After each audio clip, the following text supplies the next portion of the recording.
Governor Pence, welcome back to Meet the Press. We are Thank you, Chuck. on a Saturday in September. That's right. In Columbus, Ohio. The single quietest place to be is where we are at, which is the library, not the football stadium, right? But, That's right.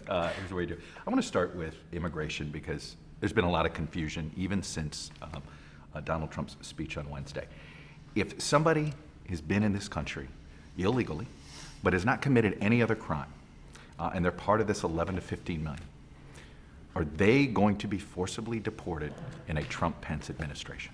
Well, I think what Donald Trump laid out this week in Arizona was really a roadmap to end illegal immigration once and for all in this country. I mean, for more than a generation, politicians in both political parties have been talking about ending illegal immigration, but I think what the American people see in Donald Trump is a man who, as president, will lead the effort to do that. And the 10-point plan that he laid out this week in Arizona really creates a roadmap to do that. It begins with building a wall, border security. It begins with enforcing the laws of this country, removing criminal aliens and removing people who've overstayed their visa, ending catch and release, strengthening our border patrol, strengthening immigration and customs enforcement, doing all of the kinds of things we've talked about, the E-Verify system for employers in this country, all the things that we know will bring all the incentives that are built into our economy, all of the ways that illegal immigration has been made possible in this country,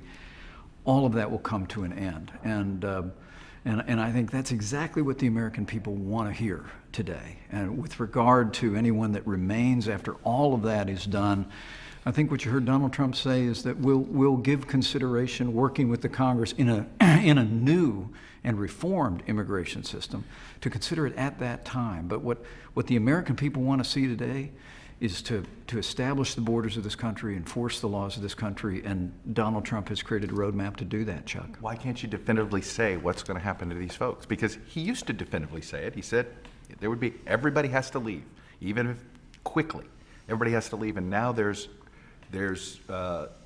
some muddiness to this. I don't know how, it is just unclear to me. Can you clear this up?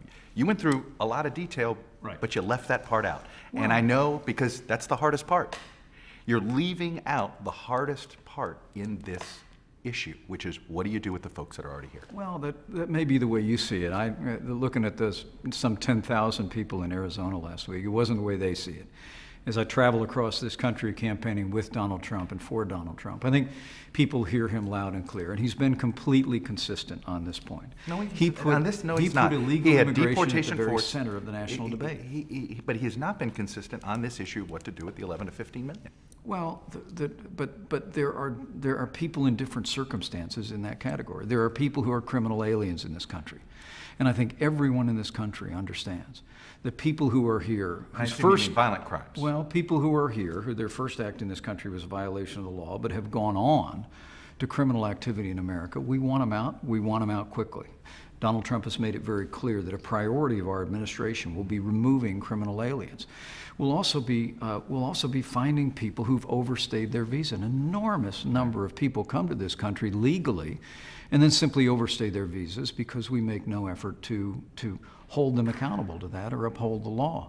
The simple truth is that what the American people long to see is leadership at the national level that doesn't myopically focus on the group that you're focused on, and I know the media loves to focus on, but is focused on the American people themselves. There was a whole bunch of Latino leaders that quite a few of them have backed away from supporting your ticket because they didn't like what they heard on Wednesday because they were told one thing and they felt misled. One of them even said they felt misled, and one of the major issues has to do with what about this issue of deportations, and what are you going to do? And it's not just media.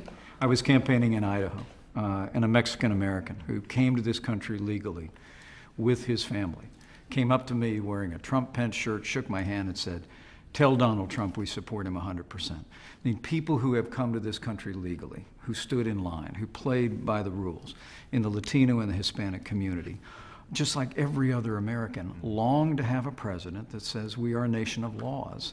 And that we're going to uphold and enforce those laws. But what I thought was most important about Donald Trump's speech on Wednesday night in Arizona was different, frankly, Chuck, with all due respect, to the media's focus on the 11 million or whatever that number is. He was focused on the more than 300 million people who are citizens of this country and are here legally in this country, and driving policies in immigration that will work for them, work for the future of our nation.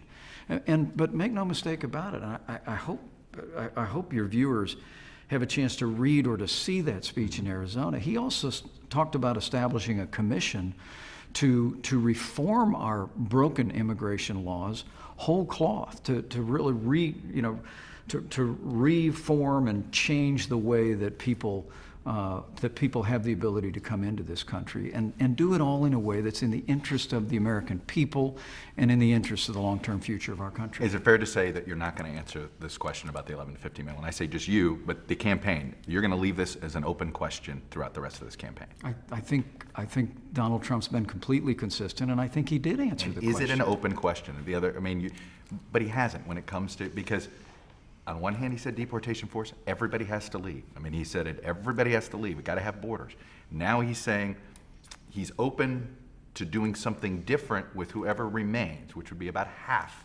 Everything you described, overstaying visas, all this stuff, the estimates, you'd still have 3 to 4 million people here at minimum, who the only crime they committed was coming over the border illegally. Other than that, they've committed no crimes. What happens to them? Well, I think we really don't know what that number is or who that is until we do all of the things in the 10-point plan that Donald Trump How do you incentivize them to come out of the described. shadows if you don't tell them what the penalty will be? Well, I think, look, Donald Trump's made it very, very clear that in his 10-point plan, we're going to build a wall. We're going to enforce the laws of this country. We're going to end catch and release. We're going to do all of the things that politicians in both political parties have been talking about for more than a generation. He's also said there's going to be no amnesty and no path to legalization. If people want to get legalized or want to get right under the color of the law, they need to leave the country. But So he nobody also said, becomes legal in this country without leaving the country? Chuck, he also See, said, this is where we get confused. he also said it's not going to be under the existing caps in the existing program, but it's rather going to be under a new and reformed immigration program. What you heard Donald Trump call for was border security, building a wall, which actually Hillary Clinton actually said that she was for a physical barrier, I'm told, just a few short years ago.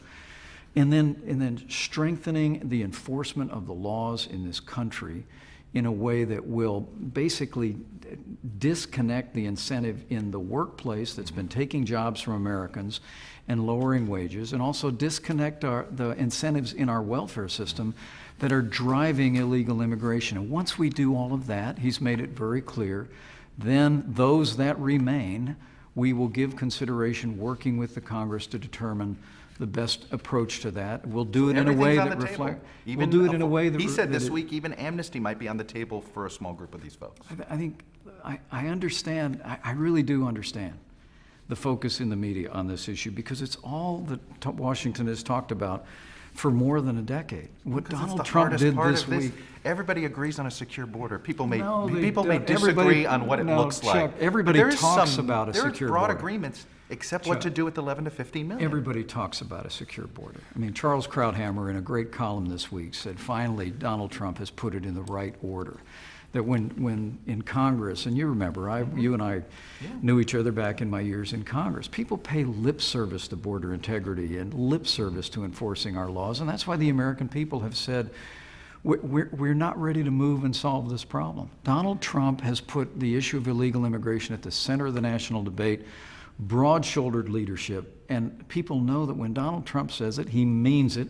We're going to build a wall. We're going to enforce the laws of this country. We're going to make sure that we essentially end illegal immigration once and for all. And when all of that happens, then as a nation, he said, we can give consideration to how we resolve issues around those that remain. We'll do it humanely.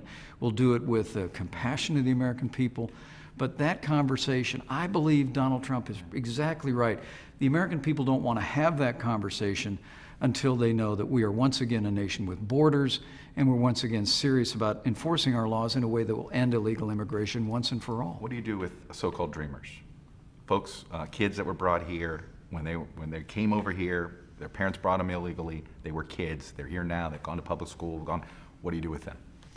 I think all Is he of going to these. rescind? He said he's going to rescind the executive order Yeah, that the president of signed. course. So then what do you do with it? Yeah, well, of Do course. they live in the shadows? Well, of course, he's going to rescind, as he said, all of the unconstitutional executive orders. We've had in President Obama, and now we have a pledge in Hillary Clinton, the promise of successive administrations that essentially legislate from the Oval Office. The Supreme Court turned that back with this administration. And Donald Trump, of course, will rescind that, and he won't, as Hillary Clinton promises, to do executive amnesty. But look, again, I have to tell you, I've been traveling all over this country in the course of the last 6 weeks, and I promise you, the American people are responding to Donald Trump's leadership because they see in him a president who will finally not talk about ending illegal immigration. He'll take the steps necessary to do it. And in doing that, we'll move our nation forward and down the road at the right time after we've put first things first. Yeah. Then we can consider how we resolve these other issues. This plan that he laid out, the 10-point plan, is very expensive. Different estimates, $50 billion over a 5-year period when you count building the wall, and I know I'm going to get to who's paying for the wall part, but maintaining the wall, keeping it up to all those things, adding all these Border Patrol, where's the money come from? Well, first and foremost, I think the right question is what illegal immigration is costing our country. Some people say it enhances the economy. Well, and I'm not even talking about the billions of dollars of cost on our healthcare system and on our welfare system, but the lost jobs. This is Labor Day weekend, Chuck. Mm-hmm. We have 7 million able-bodied men in this country between the ages of 25 and 54 who are out of the workforce. Mm-hmm. 7 million. I have to tell you, illegal immigration has cost Americans jobs. I understand, but how do you it pay has for lowered this? Where do you find the wages. $50 billion? I mean, you know, I know that you say, oh, there's savings here. Where do you find the actual cash to do it? I think the totality of it and ending illegal immigration and also implementing his plan to get this economy moving again. The money's just going to appear? We will have the resource to add the border agencies asked to add the Immigrations and Customs Enforcement, to ask business to fully implement the E-Verify system. And Mexico will pay for the wall. How? How are you going to force an ally to pay for the wall? I mean, I understand the remittance idea that you redo the Patriot Act. Is that, I mean, that feels like a shakedown. Well, look, we have an enormous economic relationship with Mexico. And this week you saw Donald Trump travel to Mexico City and meet with President Peña Nieto and start a constructive dialogue, first on issues that they agree on. But I'm very confident when Donald Trump becomes negotiator-in-chief. We're going to sit down with our ally in Mexico, who shares with us a commitment to ending illegal to pay immigration. For this wall? I mean, other than we're going to withhold money?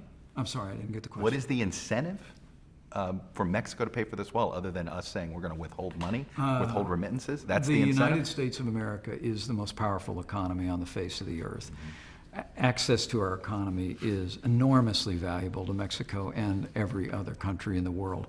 As we go into, whether it's reforming NAFTA, as both of these leaders talked about in their meeting this last week, or a broad range of areas of our relationship. Look, there's the one thing Donald Trump knows is how to do a deal, and I'm very confident.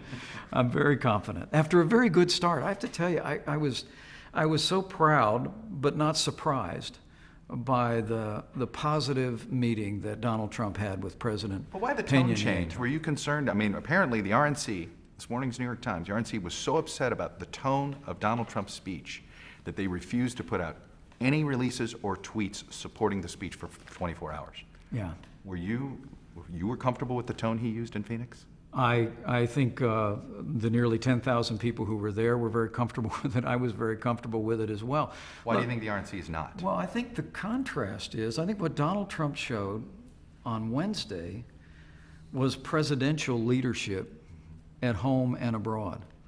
When a president goes overseas, what the American people saw was Donald Trump's ability to sit down with a world leader with whom we have strong differences of opinion and have a positive and constructive meeting. It was Teddy Roosevelt that said on the world stage, America should walk softly and have a big stick. And he walked softly in Mexico City on Wednesday. But coming home in the midst of a political debate, I thought it was altogether fitting for Donald Trump to speak passionately about the families who've lost loved ones to criminal violence by illegal immigrants, to speak passionately about his commitment and his 10-point plan to end illegal immigration. What do you say? I mean, you were out in Utah this week with Mike Lee, who's been a Trump critic. You have been sort of the liaison with Republican Trump critics. I'm guessing sometimes you're on the receiving end of phone calls. What do you tell them who say, I don't like his tone with Hispanics, he's hurting the party with Hispanics? What do you tell your friends who call you or complain to you about his tone? I tell them that I believe Donald Trump is a good man who will be a great president of the United States. Look, this is a very challenging time in the life of our nation. And the American people, through the Republican primaries in our party, have chosen a broad-shouldered, plain-spoken leader to confront these times. And now, over the last month, Donald Trump has been laying out in a series of speeches, most recently in Arizona on immigration, to really get this economy moving again, to have America standing strong in the world again, to rebuild our military, to confront radical Islamic terrorism, and also to end illegal immigration once and for all. And I have to tell you, for those, whether it be in our party or independents or even many Democrats who are looking our way, I always say, number one, that I've come to know this man, and he's a good man who loves his family and loves this country. But I also tell them, look at the choice between Donald Trump and Hillary Clinton, between broad-shouldered, pro-growth American leadership that will support our military, support law enforcement at home, end illegal immigration, get this economy moving again, and Hillary Clinton, who literally wants to continue the failed policies of an administration that has weakened America's place in the world and stifled America's economy. Let me ask you about being in Utah, by the way. First of all, you had a campaign in Utah. Yeah. And there are a lot of Mormons in particular don't like the Muslim ban, don't like even the revised version of it, which is not supposedly targeting religions, but targeting regions. And they come home from missions and talk about trying to help these Syrian refugees. I'm sure you heard some complaints personally about this. What did you tell concerned Utah residents about the Muslim ban? I was frankly overwhelmed by the support that I encountered in Utah and later in the day in Idaho. I have to tell you, people are listening to Donald Trump's agenda to make America great again, and they're responding. And I'll tell you, particularly in Utah, there's great concern about the Supreme Court of the United States. I mean, people understand. And I had a great conversation with Senator Mike Lee on this very point, that the choice between Donald Trump and Hillary Clinton is a choice between, in Donald Trump, a president who will appoint justices, who will strictly construe the Constitution in the tradition of the late and great Justice Antonin Scalia, and Hillary Clinton, who will appoint more liberals to the court, who will legislate from the bench and move our country further to the left on a broad range of issues, especially in the range of the Second Amendment of the Constitution. That issue came up repeatedly when I was in Utah, and I think the American people and the people of that great state understand the choice could not be more clear in this election. Let's go back to this Muslim ban. When he first came out of it, you basically said it's unconstitutional. You have defended the new version of this. Why do you think the new version of his plan, which would target countries or regions rather than religion, why do you think that's constitutional? Well, first off, the foreign policy of Barack Obama and Hillary Clinton has resulted in the wider Middle East literally spinning out of control. I mean, we've seen Syria imploding into civil war, Libya imploding into civil war. We have entire countries in that region of the world and territories that have been compromised by terrorism. And I think what Donald Trump has said is that we have to immediately suspend immigration from any countries that have been compromised by terrorism. And you can make a case that over 100 countries have been compromised. I mean, like, how do you identify give me the definition of a country compromised by terrorism? Is that France? Well, let's start with the United States. Chuck, let's start with Syria. Hillary Clinton wants to increase Syrian refugees to this country by 550%. I don't think any. The United Nations is asking the United States to increase its Syrian. By the way, for what it's worth, it goes from right now we've accepted 10,000, and they want us to accept 65,000. Sure. Well, Hillary Clinton wants to increase Syrian refugees to this country by 550%. 10 to 65. That's what the UN request is. Donald Trump and I believe that we should suspend the Syrian refugee program Completely. and create, working with Arab countries to create safe zones for people to be able to escape those war-torn areas. But to continue to allow people into this country when our own Homeland Security, our own FBI says we can't know for certain who these people are, is putting the safety and security of the American people second to the agenda of the UN or the liberals in this country. And Donald Trump is just simply not going to do that. The President of the United States' first obligation is to see to the safety and security of the people of the United States of America, and people around the country know that Donald Trump will do that regarding these issues. Quick question about the leadership of the campaign. There's been some troubling allegations both with against Steve Bannon, some things he may have said about Jewish people, some things he may have happened between him and his wife. There's been troubling allegations having to do with Roger Ailes, both of whom are apparently advisors to this campaign. Are you comfortable with that, considering some of the allegations you've read against both of these men? Are you comfortable with their involvement in this campaign? Well, I promise you the person leading Donald Trump's campaign is Donald Trump. Mm-hmm. You know, he and I talk every day, sometimes several times a day. He is a hands-on leader and a hands-on CEO. Appropriate for Roger Ailes to be involved? I trust Donald Trump's judgment to assemble around this team a group that's going to help us move forward and be successful and win. And come on, I mean, Steve Bannon has denied all of those allegations. Well, and some of them are in court records. I mean, look, and I know, if divorces are divorces. I'm not going. But it's troubling allegations. People are going to look at that and say, "All right, Steve Bannon." Then you see all these allegations against Roger Ailes. It just feels as if does he ignore troubling allegations against people that work for him? I trust Donald Trump to assemble a team around him in this campaign, as he has and will continue to. You'll continue to see people added to this campaign. What's really remarkable for me, having joined this campaign just 6 weeks ago, is the fact that this campaign has always been propelled by a movement of the American people. Mm-hmm. I mean, we're in Hillary Clinton, there's 1,000 employees and experts and pollsters, and frankly, there were people in the Republican primary who had significant apparatus as well. Donald Trump, on the sheer force of his message to make America great again, on the sheer force of his ability to communicate that message, swept through the Republican primaries. And we continue to see all over the country an outpouring of support from Republicans, independents, and many Democrats who simply know we can make this country better and stronger. And that's where people are focused. To be honest with you, Chuck, I know these issues, staff issues and internal issues, are of great interest in your world. When I'm out campaigning, it's just not where the American people are focused. They're focused on the fact that we've seen a weakened Americans role in the world. They're seeing that this economy is struggling. I mean, the recent economic numbers were rounded down again to just 1.1% growth in the last quarter. There's a lot of people hurting in this country who know we can be better, who know we can be stronger, and they know that Donald Trump is the kind of president who will make America great again. All right, Governor Pence, we have some football to go see, I think. Okay. All right. Thanks for your time, sir. Thanks. Be safe on the trip. Thank you. You got it. Hey, NBC News fans, thanks for checking out our YouTube channel. Subscribe by clicking on that button down here, and then click on any of the videos over here to watch the latest interviews, show highlights, and digital exclusives. Thanks for watching.